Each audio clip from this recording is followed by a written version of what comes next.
ich erzähle vielleicht so von Anfang an, wie ich so jede Droge, wie es so dazu kam. So, ich mache jetzt einen richtig langen Drogentalk. So, wie es angefangen hat bei mir und so, wie es so weitergegangen ist. Guck mal, bei mir hat alles mit so 13 angefangen, ey. Ihr müsst euch vorstellen, mit 13 hat bei mir vieles angefangen. Ich war 7. Klasse. Ich war in der Musical AG einfach und ja, ich weiß, das klingt komisch, ich war in der Musical AG, aber da habe ich einfach so das erste Mal so weibliche Freunde, nach so langer Zeit wieder so richtig Kontakt mit Leuten gehabt und so, also so mit so neuen Leuten und so, nicht so Jungs und so, auch Mädchen. Was geht? Musical, mies, tough eigentlich. Bruder, ich bin da halt reingegangen, weil ich mitgekriegt habe, man kriegt so mehr frei und so, wisst ihr? Man hat so eine Jugendfahrt auch immer gemacht und so, zu so Jugendherbergen und so ein Bullshit, so mit der AG einfach. Und du hattest, während du, während diese Aufführung war, die du für die ganze Schule gemacht hast, hattest du so immer frei. Deswegen habe ich das gemacht. Du musstest nicht mal krass singen, du bist safe reingekommen. Und ihr müsst euch vorstellen, ich war in dieser AG und da war so ein anderer Junge. Und so, er hat so einen älteren Bruder und dieser ältere Bruder hat ihm schon so Smoke gegeben und so. Wisst ihr, also er hat schon gesmoked, so wir waren 13, er hat schon mit 11 gesmoked gehabt. Aber der Junge war, also er kommt aus gutem Elternhaus und so und er ist auch schlau und so.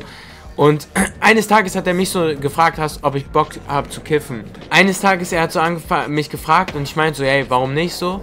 Dann, wir haben uns mit so einem anderen aus seiner Klasse getroffen, der uns so dieses Dings gegeben hat. Bruder, die haben uns gesagt, das ist 1 Gramm, Bro, ich schwöre, das war so wenig, Digga. Dann, er hat das verkackt, den Joint zu bauen, Digga.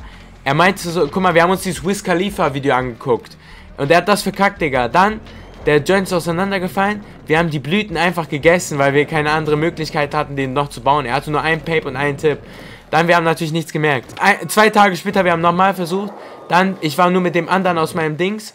Wir haben gesmoked. Bruder, und ich schwöre, das war so tot, also so... Erst, ich habe nicht so richtig was gespürt. Und dann, Digga, wir haben uns mit so einem anderen Kollegen getroffen im Wald. Auch einer meiner Day Ones. Und dann, wir haben so gesmoked, Digga. Und, Bruder, wir smoken so in diesem Wald. Und ich schwöre es euch, ich habe einfach angefangen zu kotzen, ey. Ich war so faded as fuck, Digga. Ich habe so im Strahl gekotzt, aber dann, es war wieder richtig geil, ey. Also, wir hatten die todesten Lachflashs, Bruder. Dann hat es so angefangen, dass wir immer so zu dritt gechillt haben und immer zu dritt gesmoked haben, Bruder. Ich habe auch mit diesem anderen aus der Musical AG, so vor Musical AG, wir hatten immer so Mittagspause, hinter unserer Schule war so ein Maisfeld, da haben wir immer so heimlich gesmoked einfach. Dann habe ich so, bis ich 14, 15,5 war, nee, also kurz vor 15 habe ich so relativ viel gesmoked, so, Bruder, wir wurden so oft abgezogen, ich schwöre es euch, wir wurden so oft abgezogen, Bruder, ich habe so 10 Euro gegeben, Bruder, wir wollten uns 20 holen, also erstmal, wenn wir was gekriegt haben, immer tot wenig, und manchmal, wir haben das auch einfach gar nicht gekriegt, ey, also wir wurden so oft damit gefickt, Digga. Dann, so eine Freundin von meinem Bruder hat an Silvester, weil wir die draußen getroffen haben, hat so gesehen, dass ich auf meinem Handy so zu einem Kollegen geschrieben habe, ey, hast du den G und so, weil wir wollten an Silvester, wir wollten einen ableiten, Digga. Dann, wir haben so gesmoked, auf einmal mein Bruder ruft mich an. Er sagt so, wo bist du, komm nach Hause und so. Bruder, ich bin zu Hause, Digga, ich krieg größte Standpauke, ja, dies, das und so. Ich war so ein Kind, ich dachte mir so, mein Leben ist jetzt vorbei, Bruder. Weil damals, mein Bruder hat noch mein Ass gehupt, so, wisst ihr? So richtig, aber ohne Sinn, er hat mich immer richtig gehauen. Egal bei was. Auf jeden Fall, er hat mich immer richtig gehupt, Digga.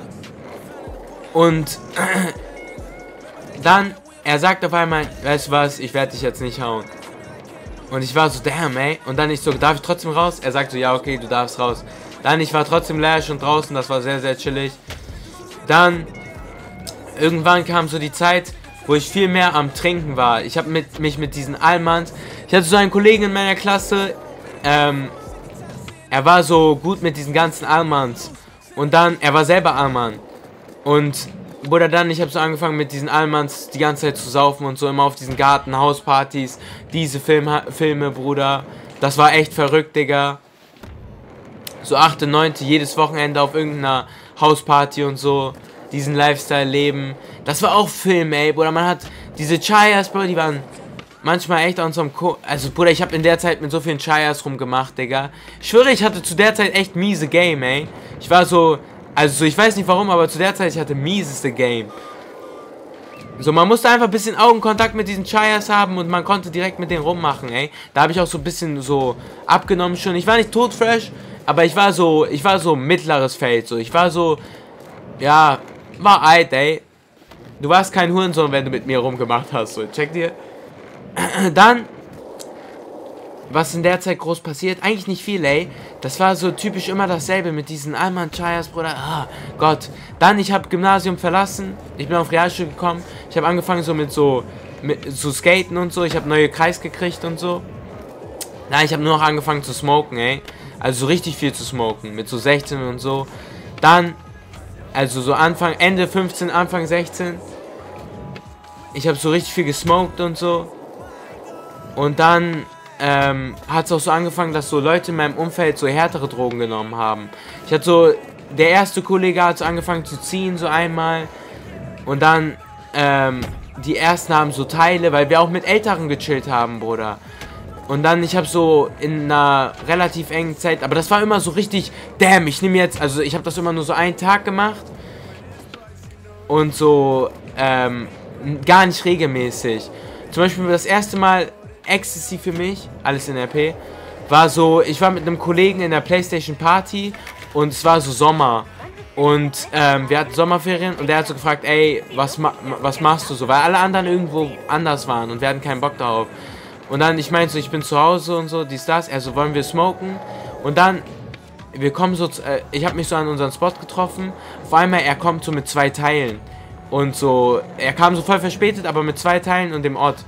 Er guckt mich so an, er meinte so, Bruder, tut mir leid und so, dass ich so spät bin, aber ich habe von unserem Plug, weil wir waren richtig gut mit diesen älteren Plugs, die so richtig viel Abiat und so getickt haben und so, die waren, Bruder, die hatten so viel von allem, Bruder. Und dann, er fragt mich so, ey, hast du Bock und so? Und ich meinte so, Bruder, fuck it, ja und so. Dann, wir haben das gemacht, Bruder, wir waren richtig off that shit, Digga. Ich war, also so, Bruder, das erste Mal, Ecstasy sagt man auch immer, ist das krasseste Mal, so, wisst ihr, also so, weil bei Ecstasy, es wird so, Serotonin in deinem Gehirn ausgeschüttet und das sammelt sich über Zeit, das ist ein Glückshormon. Und das wird beim Ecstasy, beim ersten Mal, wird natürlich am meisten, weil, Bruder, davor wurde es ja noch nie so richtig krass auf diese Menge ausgeschüttet, so auf künstliche Art und Weise. Und dann, Digga, ich war so off that shit, Bro. Das war auf jeden Fall auch eine das war eine sehr krasse Erfahrung. Dann, ich hatte so, ich habe in der Zeit auch dann so, das war so ein Sommer, wo ich so richtig viel, Drugs ausgetestet habe. Ich habe dann auch so Speed, also Pep ausgetestet, Digga. Es war so in der Zeit, ich habe so viel alleine gechillt mit ja, Junkies auf denen. Also paar Wochen habe ich einfach so alleine mit so Junkies gechillt, ey. Das war auf jeden Fall eine komische Zeit, ey.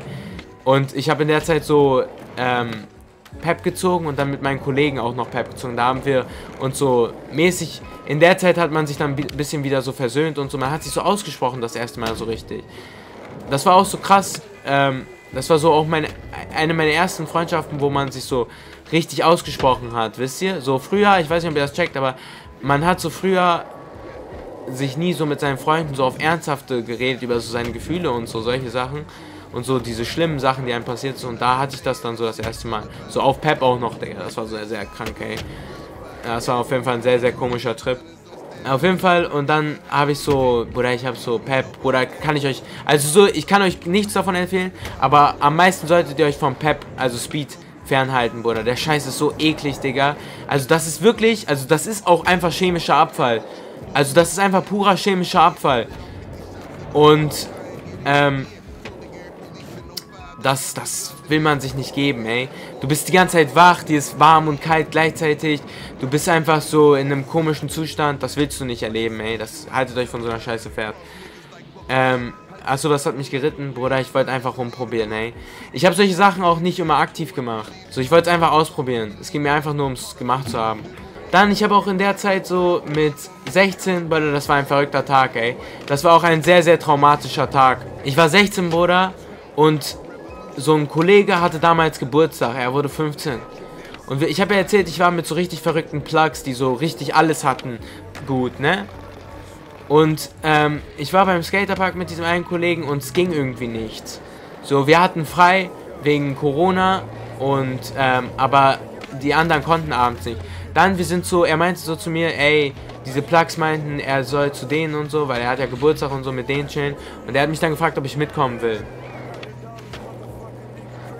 Und dann, wir kommen da an, Bruder, wir kommen da an, die ganze Zeit Joints in der Rotation, ne? Dann, die fragen uns, ey, wollt ihr eine Zan? Die geben uns so Zans in die Hand, alles in RP übrigens. Die geben uns so die Zans, wir gucken uns so an, ich denke mir so, ja okay, ich habe genommen. Dann Chalas, ich habe genommen, ich habe gechillt so, wir gehen so nach oben in das Zimmer von diesem Plug. Dann, wir gehen rein. Auf ganze Fensterbank, überall Blöcke am Menakheim. Und das ist jetzt wirklich kein Cap, so, überall Coca und alles, Digga. Packets am Menakheim. Dann, ich bin so, aber ich sag ehrlich, ich war immer so, mich hat das nicht wirklich so krass gejuckt, ey. Also es war so, ich sag mir schon so, okay, das ist ein bisschen verrückt, aber so, oder was, ich weiß nicht, ey, irgendwie, es hat mich nicht so krass interessiert, so.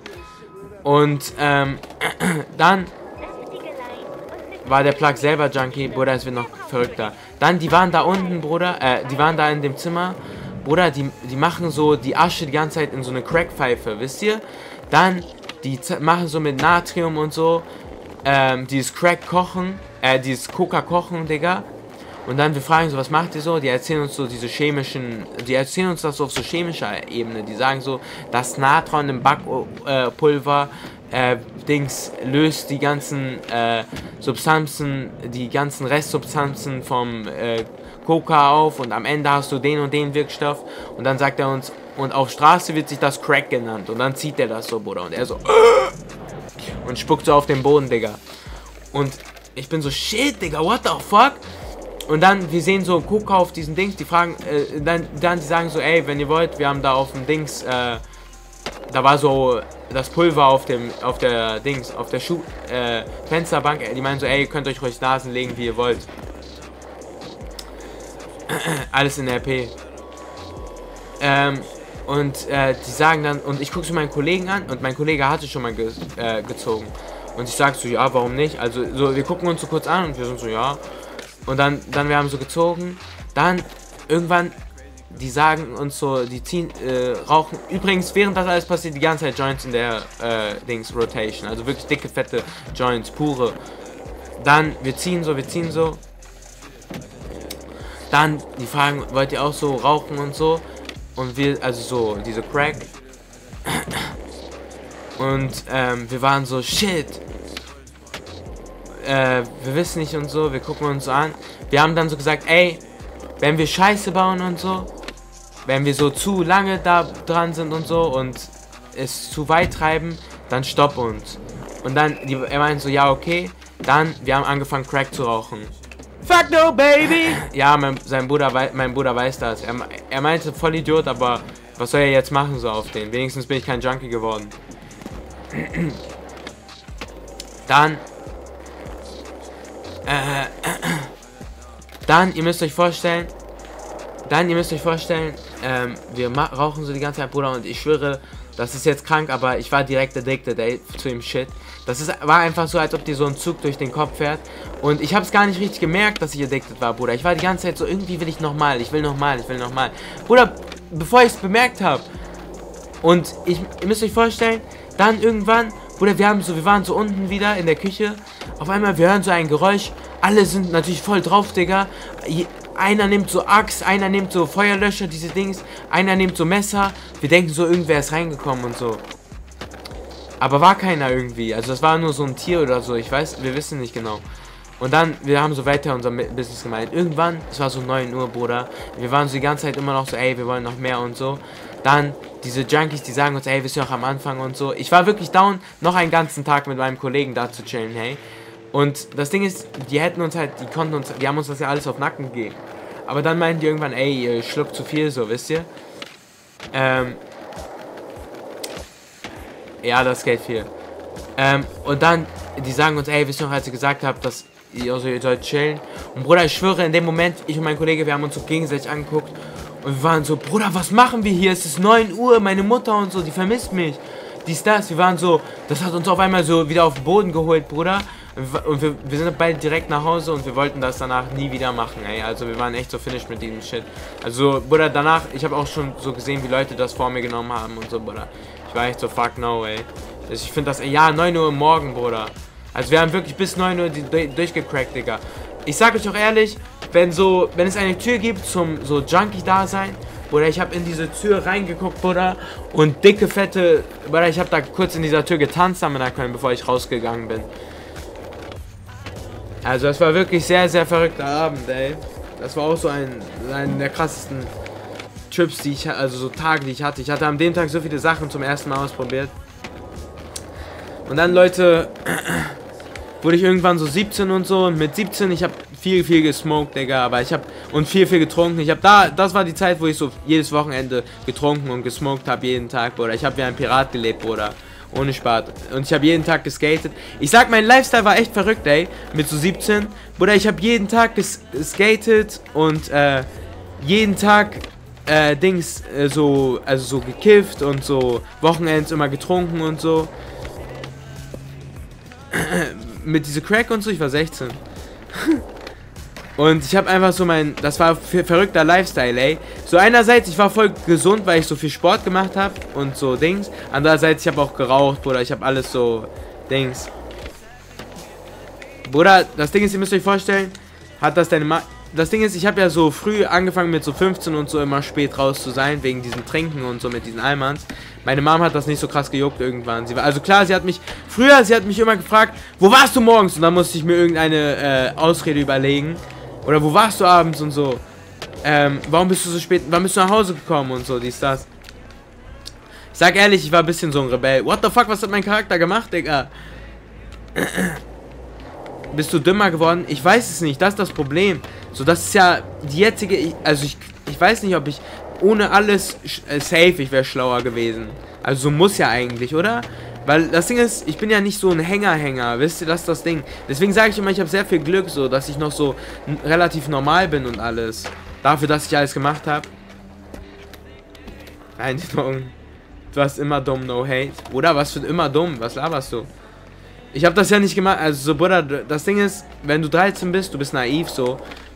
Und so, in vielen Aspekten, da spielen ja auch so Sachen rein wie, Psyche und solche Sachen.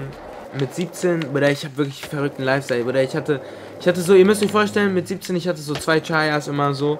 Und ich habe so so 2 Chayas festangestellt bei mir, Bruder. Und so sonst noch so andere. Und es war so, Bruder, ich habe wirklich krasseste Leben gefühlt. Ich bin da so, das war so die Zeit, wo ich so viel fresher wurde und so. Und so, das war so ein bisschen, das war verrückte Zeit, ey. Ich war aber auch ein Wichser, ey. Jedes Wochenende, ich habe mit Leuten Stress angefangen und so. Das war nicht cool, ey. Auf jeden Fall, und zu der Zeit, ich habe ab und zu mal so Drugs genommen, aber nicht so oft. So, ich habe so mit Ende 16 habe ich auch noch LSD genommen, aber die Story habe ich ja mal erzählt, Digga. Das war auf jeden Fall auch ein verrückter Tag. War lustig, aber erzähl Acid Story. Bruder, ich halte es nochmal kurz. Ich kann ja sagen, wie es war, ey. Wir haben am Morgen, haben uns getroffen, Bruder. Es war so kurz bevor ich 17 wurde. Wir haben uns getroffen, 12 Uhr, wir haben diese Pappen gefressen, Digga. Wir haben uns gedacht, so, also wir haben uns so Picknickdecke, wir haben uns so vorbereitet einfach. Musikbox, alles. Wir haben uns auf so einer Wiese hingechillt. Dann, wir haben wir haben diese genommen. Ich muss sagen, ich habe richtig Lachanfall gehabt, es war chillig, ein bisschen Kopffix, Bruder, und dann abends, wir waren Geburtstag, bla bla bla. Ich werde die Story jetzt nicht viel erzählen. Ich kann nur sagen, auf Acid, ich hatte so voll viel Lachflash, Digga. Und das hat sich ein bisschen angefühlt wie als Kind, wenn man so Lachflash hat, wo man so unkontrolliert einfach die ganze Zeit weiterlacht. Und G carries Twitch right now. Ey, danke, das ist sehr korrekt. Shrooms hattest du nie? Doch, Shrooms hatte ich, glaube ich, erste Mal mit so, bei meiner 18. oder, nee, bei meinem 19. Geburtstag, glaube ich. Ja, doch. Davor habe ich immer LSD, Bruder. Ich schwör, ich hatte so Kollegen, ich hatte so 2 Kollegen, mit denen habe ich immer zusammen Acid genommen. Das war unser Ritual so mäßig. Also nicht Ritual, aber so. Wir haben das immer zusammen genommen. Und es war so jedes Mal so wie so ein Canon-Event einfach so. Und es war immer sehr, sehr geil, ey. Für mich, ich komme gut auf so Psychedelics. Psychedelics nennt man so Drogen, die so auf Mind und so gehen, die so Hallus geben. ich komme darauf sehr gut klar, müsst ihr euch vorstellen. Also ich habe gar keine Kopfwix, ich habe richtig gute Laune, so, für mich ist das sehr, sehr entspannt so. Nur das Ding ist, danach, du hast halt immer so, dein Kopf ist so geisteskrank burned out, ey. Bei LSD, weil das länger als Mushrooms hast du das so noch schlimmer. Aber es fühlt sich einfach ein bisschen an, wenn dein Gehirn so mit Zahnrädern funktioniert, dass so diese Zahnräder so geisteskrank brennen und alles. Checkt ihr? Das ist so schlimm, Digga. Ja, deswegen, ich komme auf sowas immer gut klar. Und irgendwann, ich weiß noch, Bruder, einmal, ich war auf Shrooms, ne? Das war in meinen 19. Geburtstag rein. Ja, 19. oder 18. Geburtstag. Ne, 19. Geburtstag rein. Und ihr müsst euch vorstellen, das war todeslustiger Trip. Dieser Tag war voll chillig. Und ihr müsst euch vorstellen, dann, ich habe eine Gestalt aus meiner Stadt gesehen. Das ist so ein Junkie, der hat so Haftbefehl, wisst ihr? Aber jedes Mal, wenn er Haftbefehl hat, ist er so haut er so ab. Wisst ihr, in die Türkei. Er ist so voll, Bruder, bei seiner Familie und so, die pissen in die Ecke und so. Wirklich richtig krank. Also so, das sind richtige Hinterwäldler. Man denkt, deren Eltern sind so verwandt miteinander. So runder Stammbaum. Wisst ihr, so diese Type-Shit. Und, ich habe ihn so gesehen und er hatte einfach eine Henny in der Hand. Fuck no, das baby. Ist jetzt kein Gap. Er hatte eine Henny in der Hand, Bro. Wir waren so beim Stadtpark. Wir haben da gechillt, Bruder. Alle auf Shrooms so, aber schon so ein bisschen so auf diese Calm-Down. Und er war Türke, Bruder, er war Türke. Wie in der Heimat, Bruder, ernst. Und ein Kollege meinte so die ganze Zeit, ey, ich werde jetzt Stress mit ihm anfangen, Und,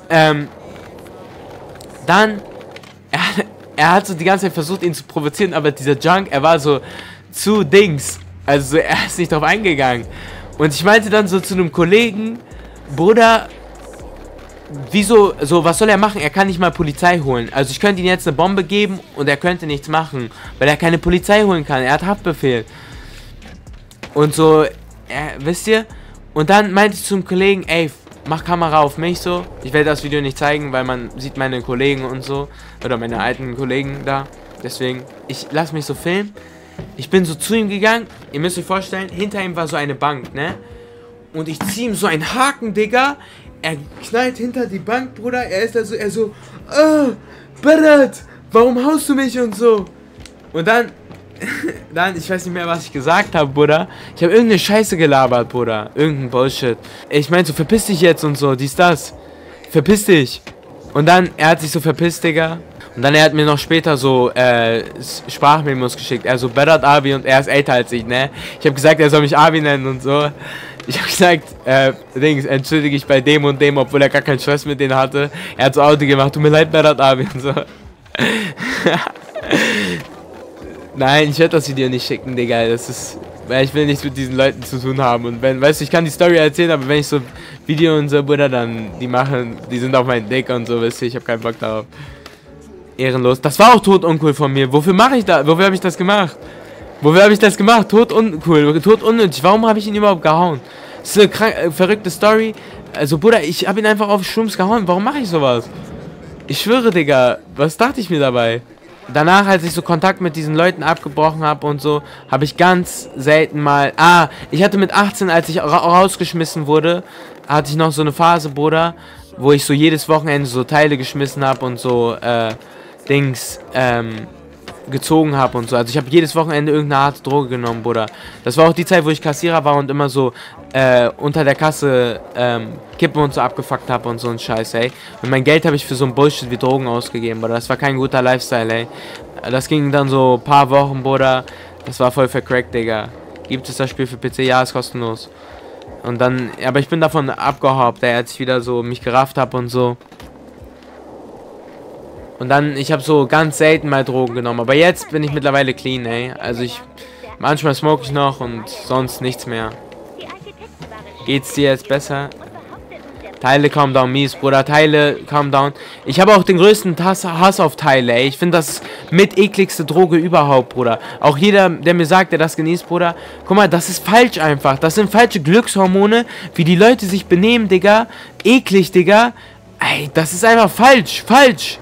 Bruder, jede Droge ist falsch. Natürlich, jede Droge ist falsch. Aber, wenn mir jemand sagt, ey, ich feiere die und die Droge, dann sagt das schon so viel über ihn aus, dann sagt das schon charakterlich so viel über ihn aus. Ich finde Leute zum Beispiel, die so Teile und so richtig feiern, ich stelle mir mal so vor, Bruder, ich denke mir dann immer so, die haben so, die brauchen einfach diese Emotion. Die wollen einfach was spüren, so, die brauchen übelst diese Emotion einfach, dieses Glücksgefühl. Die sind einfach todestraurig, ey. Natürlich, man kann das auch zu allen Junkies sagen und so, in gewisser Art und Weise, aber ich finde zum Beispiel so Abiat-Nutzer, die sind so viel aggressiver und so. Die sind so, wisst ihr? Natürlich, diese Drogen ändern auch einen so, wegen diesen Effekten und so, aber ja, keine Ahnung. Im Endeffekt, das sind einfach alles verletzte Menschen, die so mit Drugs und so anfangen. Mehr kann man davon nicht halten. Weißt du, ich spüre eher Mitleid, wenn jemand von etwas abhängig ist. Weil, weißt du, Leute verurteilen die schon so als Junkies und natürlich, in gewisser Art und Weise sind die das auch einfach. Man muss sich das auch selbst ehrlich sein. Aber Bruder, es ist trotzdem auch einfach, das sind verletzte Menschen. Bist du auch verletzt, Gang? Früher? Ja. Aber mittlerweile, nee. Schlimmer Smoken oder Alk oder 100% 100% Alk. Alk ist leider so normalisiert in Deutschland. Danke, dass du so offen darüber redest. Oder ist kein, also so ist halt Law. Ist halt Berat AL, lol. Was soll ich euch sagen? Früher als Kind dachte ich, dass niemand Drogen nimmt, dass nur so Junkies kommen. Jetzt tut es einfach jeder. Ja, Bruder, ich sag euch auch, desto älter ihr werdet, desto mehr wird euch auffallen. Also so mit 16, 17, man denkt noch, das sind die größten Junkies, aber vertraut mir, es gibt Leute in meinem Alter, die früher auch so diese Leute voll gejudged haben und es gibt so viele Leute probieren solche Sachen einfach im Laufe ihres Lebens aus. Also ich will das nicht verharmlosen, haltet euch davon fern, aber sowas ist normaler als man denkt, also in unserer Gesellschaft, das ist so normalisierter als man denkt.